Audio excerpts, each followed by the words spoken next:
Hey guys, welcome back to my channel. Today I decided to just share some tips. If you don't want to follow a very extensive routine, but you still want to adopt certain practices that will minimize damage for you, then these are the tips that I would give to someone who's just starting out with their curly journey and they just don't know how to take care of it. The first tip that I have is to absolutely not brush your hair when it's dry. So by dry I mean like this, like when it's dry after washing it, not having any oil in it or any sort of conditioner. Something that's really like slick on your hair is going to make it much easier for you to brush out your hair and minimize the breakage and damage that it has, because generally curly hair is pretty dry, it's frizzy.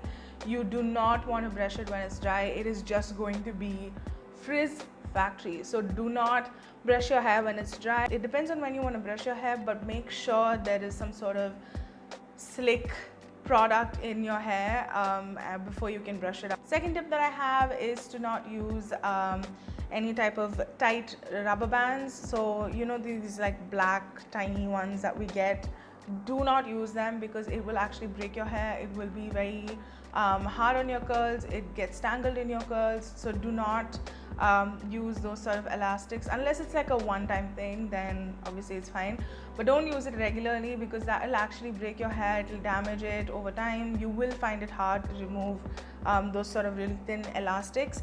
And also hair ties that have that metal clasp in between that just hold them, that is also a huge no. It will cause kinks in your hair as well. So if you have really nice curls and you tie it in a certain place, that place might have a kink, so you don't want to do that.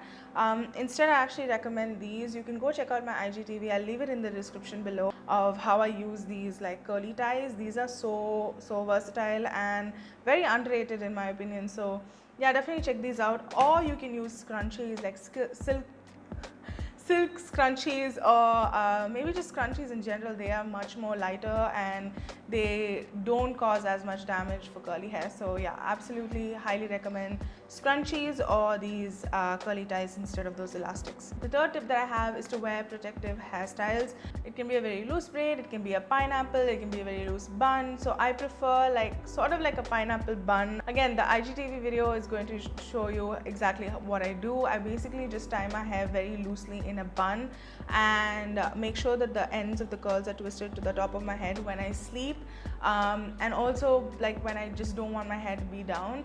It just protects the curls.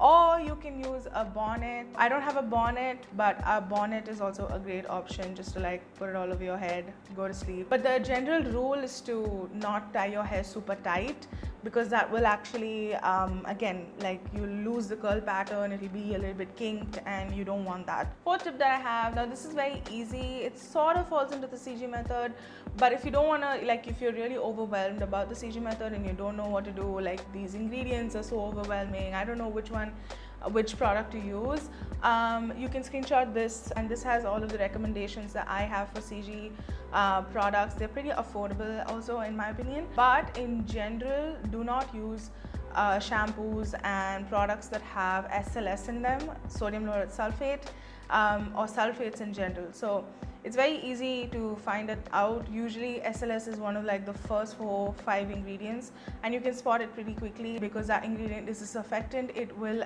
definitely dry out your hair over time. There are a huge list. If you just do a quick Google search, or if you check out my Instagram, you will find some recommendations that I have for sulfate-free shampoos. Conditioner is a must. If you have curly hair or whatever type of hair you have, conditioner is just so necessary. I don't understand how people say, oh, I didn't put conditioner today, that's why my hair looks like this.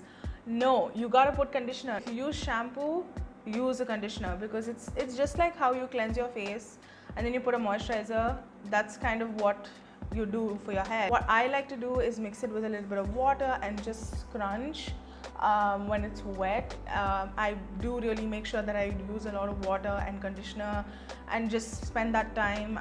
Sometimes it takes like 20 to 30 minutes, other times it takes 15 minutes. Whatever it is, that is the longest process in my routine.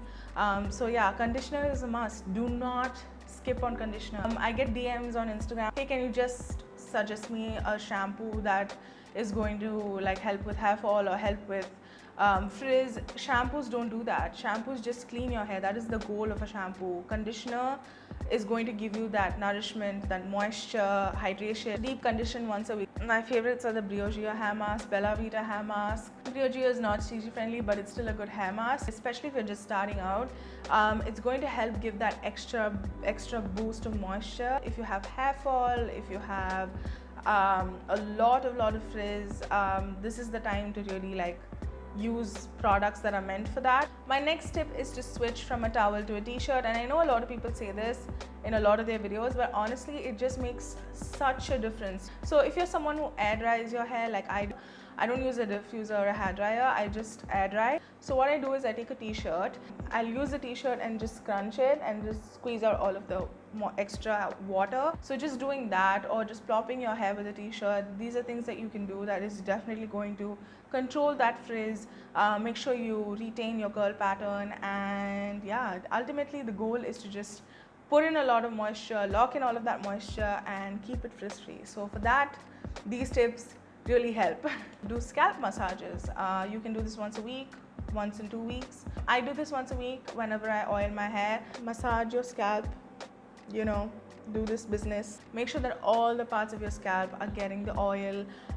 You don't have to use an oil, you can just scalp massage on your own, like use a little bit of oil in between wash days and just apply it on your scalp. I'm going to make you feel super greasy. Scalp massages are great, especially if you want to promote hair growth. So yeah, that is it for this video. Those are the tips. If you want more information on curly hair, I actually do more content on curly hair on my Instagram, so please check it out. And yeah, if you have any comments, any questions, then please leave it in the comments section below, and don't forget to check out my description. And I just want to remind you guys, I now have discount codes with different brands. There's one with Sublime Life, Curez, and Bubble Farm. Bubble Farm one is not affiliated, but the other two are. All of that details will be in the description, so don't forget to check it out. If you're interested in cruelty-free, natural, really good products, then please go check it out. Don't forget to subscribe. Thank you so much for watching, and I'll see you guys next time. Bye.